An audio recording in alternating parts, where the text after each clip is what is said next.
man was driving down a country road and he saw a guy sitting up on a fence rail watching the cars go by. So he stopped to pass the time of day and went over and talked to the man on the fence. He said, I could never stand living out here.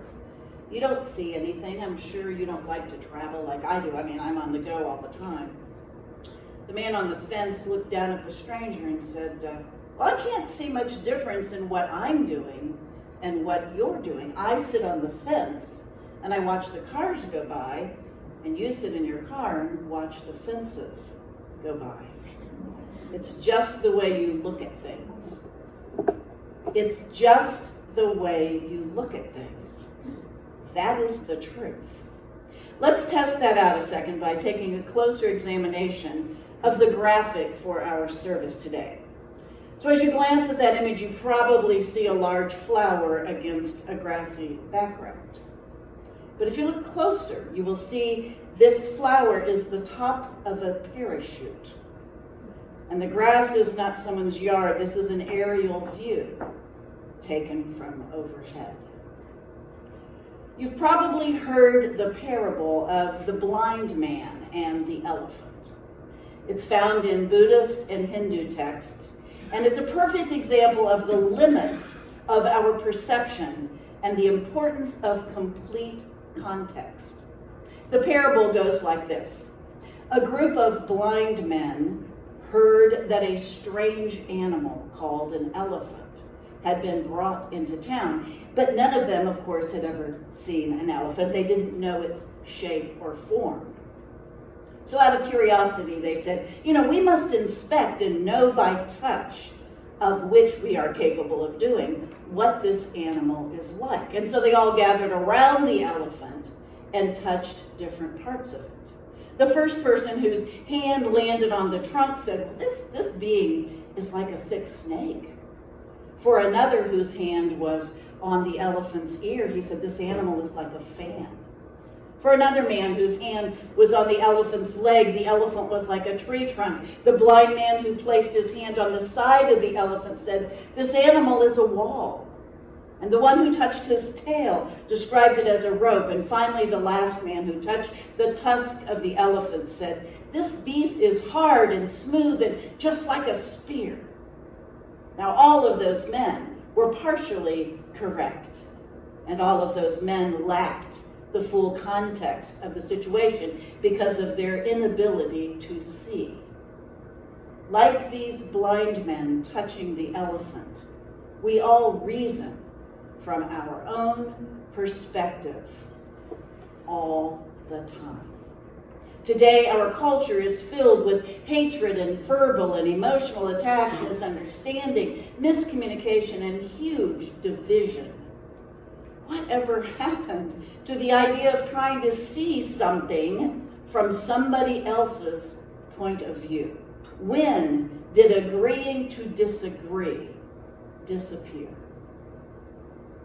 The Bible has always encouraged us to do all you can to be at peace with everyone. How can we be at peace when there's such division between us? How can we see someone else's perspective? Well, Dr. Phil has the answer. Dr. Phil writes, one of the greatest limitations that we face as human beings is that we look at the world from our own subjective perspective, especially in situations that directly involve us. When there is something personal at stake, we've got a built-in bias. If we could develop the ability to really see through another person's eyes, we would tap into a very powerful life skill. And it is a skill that we can cultivate. Now, this skill involves trying to figure out how a situation looks to the other person. And that's tough, especially when we are focused on our own view of the world and trying to get everybody else to see that. The skill that we need to try to develop is called perspective taking. Educational psychologist Hunter Gelbach defines perspective taking as the ability to understand how a situation appears to another person and how that person is reacting cognitively and emotionally to the situation. In other words, it's the ability to put ourselves in the place of someone else while recognizing their point of view, their experience, and their beliefs. This recognition creates the basis of understanding between people. Now, we can never perfectly understand the perspective of another individual. However, our conscious attempt to understand their point of view will help us to learn and help us to literally reshape our interactions. So in order to master perspective taking, we need to overcome this one really major barrier, and that is ourselves. It is important to understand that we're actually fighting something that is hardwired into our brains. Our brains force us to be egocentric. It is actually called egocentric anchoring and adjustment. In other words, our brains are egocentric out of self-protection. Our brain places us in the center of our world all the time that we are consciously awake. We are the hero of our story, always. It is always about us. We're the hero and everyone else gets to be the ensemble in our cast. They are the supporting role to our story. It's because the brain wants to keep us alive. The brain wants to keep us balanced, everything feeling well, and so we're fighting that when we try to understand other individuals. So when we engage in perspective taking, we have to move away from this egocentric starting point and put someone else in that. It's difficult, but the process is gradual, but we get better with practice. When we do this, our implicit bias is decreased. Our expressions and understanding of stereotypes and judgments are decreased, and we become much better, successful leaders. And we're able to resolve conflict in a new way. So how do we do this thing? I'm up here talking about this and you're saying, how am I supposed to do that? Well, most importantly, we start with centering the other person. We push ourselves out of the center and we follow these 4 steps. The first step is to seek understanding. When we are communicating with other people, our natural state is to consider our own goals. I'm going to go talk to this guy and this is what I'm going to tell him. I got to get him to understand this. In this step, we need to set aside our goal and instead purposely center the perspective of the other person as close to our brain as we can. We have to let go of our ego. We have to let go of what we want. We have to decide instead to engage with their lived experience and the way they perceive the world. Secondly, we need to ideate. We need to think. We need to try to imagine how this other person might be thinking, which is hard to do when we're standing there going, I don't know how you can be this stupid. Why are you thinking like this? Instead of saying, well, why do you think like this? I wonder why you think like this. I wonder if I could understand why you think like this, and then I'm going to make some assumptions about maybe why you think this way. And then I'm going to try it out. And then the third step is I'm going to hypothesize. I'm going to take a guess. I'm going to say, I think I've got it. I think this might be why we have such a gap between us. Maybe this is how this person sees. And so you actually then suggest, maybe is this how you see? And then the fourth step is to observe and to adjust.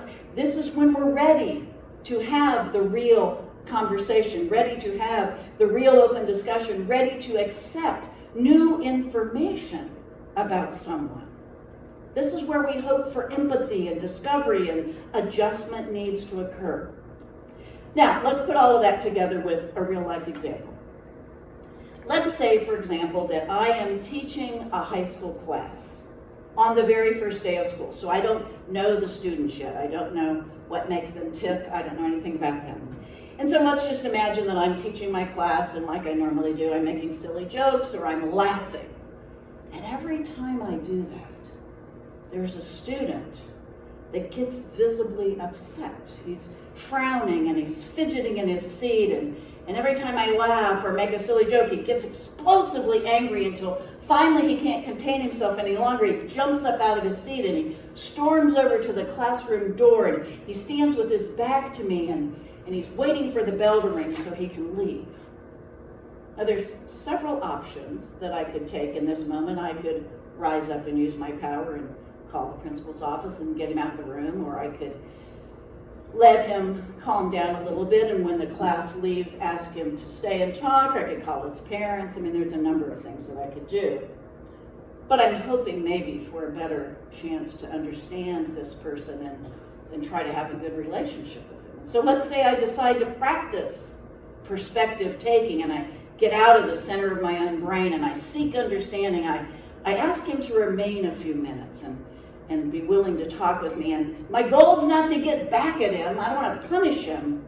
But I want to try to figure out why he responded so negatively to my humor.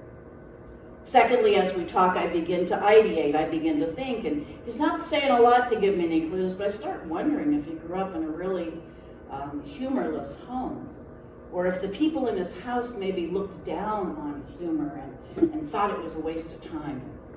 Wonder who he was most influenced by as he grew up. And then as we're continuing to talk, I decide that's it. I hypothesize this young man is looking down on humor, and he was agitated by my waste of time. And I ask him if that is truly the case. Time to adjust and observe. He pauses and he tells me, in fact, that is not the case. He was upset because his mom was just like me, and she passed away a year ago. I reminded him of her, and my jokes were painful to him. I smiled and assured him that my jokes are painful for many people. But I suggested that I could lessen my silliness in his presence if he wished. As he started to leave the room, he turned and he gave me a half smile and he said, "Nah, keep on being funny. Now I know what to expect from you. I'll be okay." So as I reflect on that situation, which by now you have realized was a true situation, I think of how frequently we are wrong about situations. What looked like disrespect was just his pain and loss. Oh, how often we get it wrong. A young couple rented a vacation cottage for a week. One afternoon, the husband was standing in the living room looking out the window at the swimming pool, and he said, "Hey, let's change our clothes and go get some exercise." His wife, who was in the kitchen, stood at the window, and she looked out the window and saw people playing tennis. So she quickly agreed, and while she dressed for a tennis match, he put on his swimsuit. The window a person chooses to look out often determines that individual's perspective of reality. My friends, I encourage all of us to try to see the other side, to seek understanding, to not insist that the way I see it is the only way to see it. Let's be open to new perspectives. Amen.